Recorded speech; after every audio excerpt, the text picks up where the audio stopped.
The one thing I've learned over the years in my walk with the Lord is that most of us at some point will question whether or not we are truly loved by Him.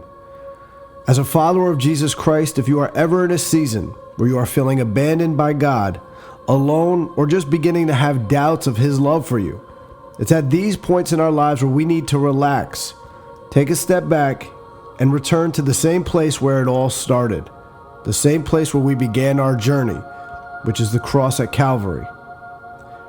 Fully knowing what He was going to have to go through, God willingly came down in human flesh and endured the torture, having thorns molded into a crown and forced into His skull, being spit on, beaten, whipped and mocked as a king, punched, having nails driven into His wrists and feet, and stabbed with a spear in hopes of speeding up His death. He willingly decided to come down in the likeness of man and was hung from a wooden cross as His blood was being drained from His body. And we ask, why would He go through such a horrific torture and death? And the reason for this is because He loved you. Paul says in Romans 5:8, "But God commendeth His love toward us, in that, while we were yet sinners, Christ died for us." He loved us so much that He took on the death that you and I deserved. He paid the price for us, and He took on a debt that none of us had the ability to cover. He willingly died so He could spend eternity with us. He went through the most excruciating pain because He loved you.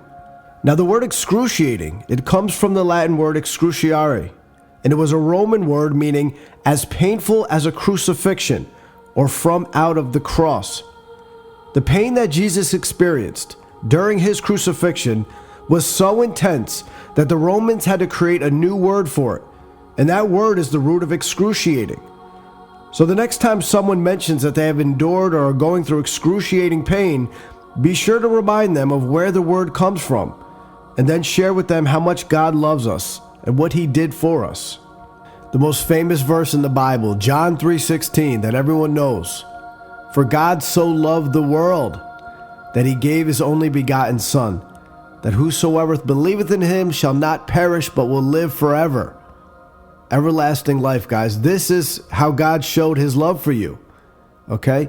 It's not on the circumstances, looking at all the superficial things in your life with your, do you have money in your bank? Are you, happy with your job? Are your friends around you? And does everything look great on the surface? That's not how God is showing you love today.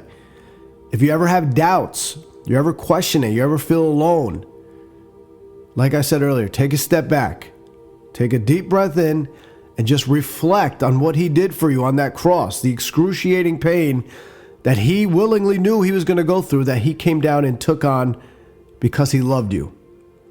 Okay? The greatest act of love that this life has ever seen or will ever see was done because God loved you and wanted to be with you. I hope you're encouraged by these words. Continue to like and subscribe on this channel. Talk to you guys soon.